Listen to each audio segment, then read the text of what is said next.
The sun poured its heat like boiling oil over the cracked red paths of Nyana village, baking the earth and silencing the air, save for the single, sharp wail of a child. Zuri, just 12, stumbled along the dusty track toward the only home she'd ever known, her small feet bare, her eyes wide with confusion and pain. The hut she shared with Kofi and Adisa wasn't much, 2 tiny rooms with a patched thatch roof, but to her, it was the safest place in the world. Outside, Kofi, a broad-shouldered, soft-spoken man she called father, sat sharpening his cutlass for the farm. He looked up, his eyes narrowing as he saw her tears. "Zuri, what happened?" he asked gently. She wiped her cheeks and stammered. "I stepped on a thorn again." Kofi gave a tired chuckle and opened his arms. "Come, let me see."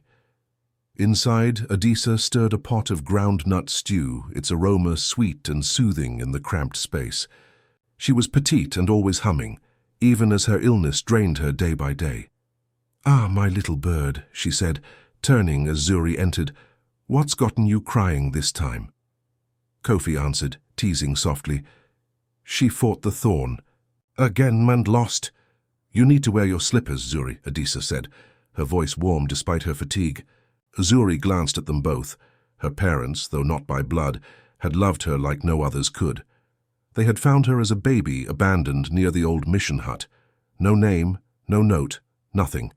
But they had taken her in, named her Zuri, and filled her world with the kind of love books barely describe. Kofi gently removed the thorn from her heel and she whispered, "Thank you, Papa Kofi," trying not to cry again. Adisa returned to the stew, coughing softly, a sound that had become too familiar. "Mama, are you okay?" Zuri asked, concerned. "Just a cough," Adisa replied, smiling weakly. But Kofi's eyes said otherwise. "I should call Elder Django. Again, that cough is lingering like bad news." "It will pass," Adisa whispered, waving it off. That night, as crickets sang their lullaby and the village drifted into sleep, Adisa's cough worsened. Zuri, half asleep on a raffia mat, saw Kofi pacing, his voice shaky. "Zuri, bring water." She ran outside, filled a calabash at the clay pot and returned quickly. Adisa took a sip, smiled faintly. "Don't worry, my child, I'll be fine," she rasped. Her eyes searched Zuri and Kofi's faces as if she were painting them onto her heart. Then, with one last breath, she closed her eyes. Her hand went still. "Mama," Zuri whispered, dread curling through her chest. "Adisa," Kofi cried, but there was no reply. For seconds the room held its breath. Then Kofi let out a mournful howl that shattered the quiet of night. Zuri broke down, her sobs filling the corners of the hut. The woman who had sung her lullabies, chased away her fears and taught her to love, was gone. 3 days passed in a blur of sorrow. Neighbors visited, bringing food, prayers, coins wrapped in cloth. The day of Adisa's burial dawned with a heavy sky, clouds thick as the grief in Kofi's compound. People came from every part of Nyana, some holding hands, others carrying pots of food. Women in bright lapa prints stirred jollof rice over open flames, murmuring stories of Adisa's kindness and how much she would be missed. Zuri stood silently, arms folded, eyes swollen from crying, her heart feeling like it had been pulled from her chest. Kofi sat beneath a modest canopy in a simple white tunic, his stare empty, his soul broken. People came, said kind words. "May the ancestors comfort you." She was a light, "Take heart." But all he could offer was a nod. Then, without warning, the murmuring crowd parted slowly as a tall woman in glistening lace stepped forward, her every move polished like a city queen. Her makeup was flawless, her jewel tied like royalty, and her stride bold with the confidence of someone used to commanding rooms. It was Sisi Larai, a name known throughout Nyana village. People called her the Hand of Gold, for she often returned from the city with promises of better lives for village girls, whisking them off to places like Bintubi or Kago, offering them school and business opportunities. To many she was a blessing, but when Zuri noticed her approach, a strange chill crept under her skin. Maybe it was the woman's eyes, too sharp. Maybe the way her perfume crushed the natural scent of earth and wood smoke. She couldn't say. Kofi stood up from his wooden stool as she reached him. "Ah, Sisi Larai," he greeted, voice hoarse with grief. "Thank you for coming." She nodded softly, lips pursed in solemn sympathy. "I heard the news. May her soul find rest." "Amen," Kofi replied. Larai's eyes shifted, lingering on Zuri, who stood near a cooking pot. "That's your daughter?" she asked, her voice light but her gaze calculating. "Yes," Kofi said, glancing at Zuri. "She's taking it hard. They were very close." "She's beautiful," Larai murmured, watching the girl too long. Then she turned back to Kofi. "I have an idea," she said smoothly. "You know I often help young girls from this village, get them into good schools or small city jobs. I have some slots open in Bintubi. I could take Zuri along. She's a bright child. She deserves more than this." Kofi blinked, caught off guard. The thought of Zuri getting an education in the city was tempting, but the idea of letting her go so soon after Adisa's death made his stomach twist. "I appreciate it truly," he said, rubbing the back of his neck. "But I don't know if she's ready. I don't know if I'm ready." Larai sighed dramatically, hands clasped. "I understand, Kofi, but let's be honest. Raising a girl alone is no small thing, especially in your situation. When Adisa was alive, you both dreamed of giving her a future. Let me help you do that." As she spoke, Zuri wandered closer, her small frame drawn by curiosity. She clutched a worn cloth in her fingers and peered shyly at Sisi Larai. There was something in the woman's eyes, firm, unreadable, that made her want to step back. But at the mention of school, something hopeful flickered inside her chest. Kofi sighed, his breath heavy with indecision. "Let the morning pass," he said quietly. "Then I will think on it." "Of course," Larai replied, placing a hand on his arm. "No pressure, but I leave for the city next week. If you decide, let me know before then." That evening, long after the mourners had gone and the firewood had burned low, Zuri and her father sat under the stars outside their hut. "Papa," Zuri asked softly, "do you think I should go?" Kofi closed his eyes. "Zuri, I don't want you to struggle like me. With your mother gone, it will be hard for me to give you all you deserve. Maybe this is the only way. But I'm scared of losing you too. You are all I have left." Zuri leaned into him, her voice cracking. "I don't want to leave you either." Kofi pulled her close. "You'll be okay. I just want you to fly." They sat in silence, grief hanging between them, like a weight neither could lift. 2 days passed. The final decision came like a heavy rain. With whispers from villagers and pressure mounting from Sisi Larai, Kofi agreed. Zuri would leave. On the morning of her departure, the air was still. Birds watched from the rooftops. As Kofi helped her pack the few belongings she owned, a comb, a wrapper that once belonged to Adisa, and her mother's old headscarf folded neatly beside it. They walked together to the edge of the village, where a long black car waited. Sisi Larai's driver stood by the open door. "Take care of yourself, Papa," Zuri whispered, tears sliding down her cheeks. Kofi forced a smile. He pressed a small Bible into her hand. "Keep this close," he said, eyes wet. "And remember, no matter how far you go, I love you." Zuri nodded, hugging him tightly. Then, with trembling legs, she climbed into the car beside Larai. The engine hummed to life and began rolling forward. "Don't worry," Larai said, placing a hand on her shoulder, her nails gleaming. "You'll see him again soon." Hours passed. The red dust roads gave way to tar and traffic. Zuri pressed her forehead to the glass, eyes wide. Never had she seen so many cars, so many buildings scraping the clouds, so many people moving. Like waves, horns blared, street hawkers yelled about snacks and soaps. The city was a storm. She didn't know where they were going, but she knew her life had just stepped into a world far beyond Nyana's quiet hills. As the tall black gates creaked open, Sisi Larai snapped Zuri out of her daze with a sharp voice. "This is where you'll stay," she said flatly. The compound was walled, tall and quiet, but what lay beyond made Zuri's chest tighten.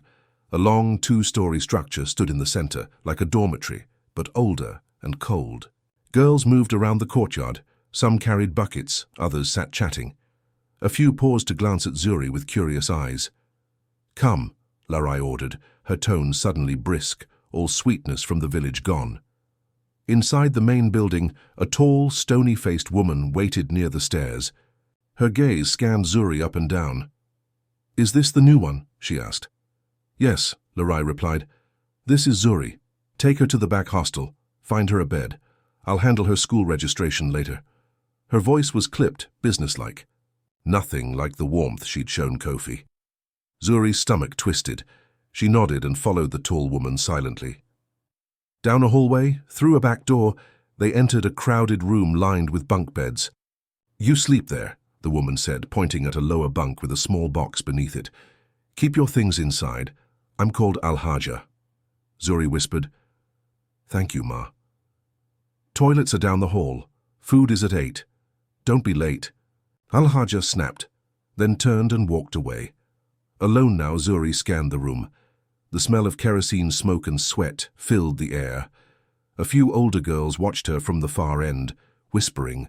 One of them, heavily pregnant, with deep brown skin and long braids, approached gently. "Hello, my name is Yene," she said. "You're new?" Zuri nodded. "Just came from Niana village," she said softly. "I'm Zuri." Yene smiled kindly. "I came from a village near Kago last year." Her hand touched her belly. Did they tell you anything about life here?" Zuri shook her head. "They just said I'd go to school." Yene's smile faltered. She looked toward the door where Al-Haja had exited. "We'll talk later," she whispered. "For now, rest." That night, sleep evaded Zuri. The room was loud with coughing, whispers, creaking beds. But what kept her awake was the ache. The thought of Kofi sleeping alone under the stars, missing her, of Adisa's voice now forever gone. She blinked away tears until exhaustion finally took her. At dawn, heavy footsteps jolted her awake. Al-Haja's voice cracked across the room like a whip. "Up! Time for work!" Zuri blinked, confused. Work? She thought she'd be getting ready for school. But the other girls were already lining up, outside. Still dazed, she followed them as they were marched to the yard. Tasks were assigned: cleaning, scrubbing, washing endless clothes, cooking giant pots of stew. It was back-breaking, relentless. This wasn't a home. It felt like a factory, tight, controlled, and joyless. After chores, they were herded into a smaller building behind the main house. Inside was a lounge filled with strange men, lounging on chairs, murmuring, sipping drinks.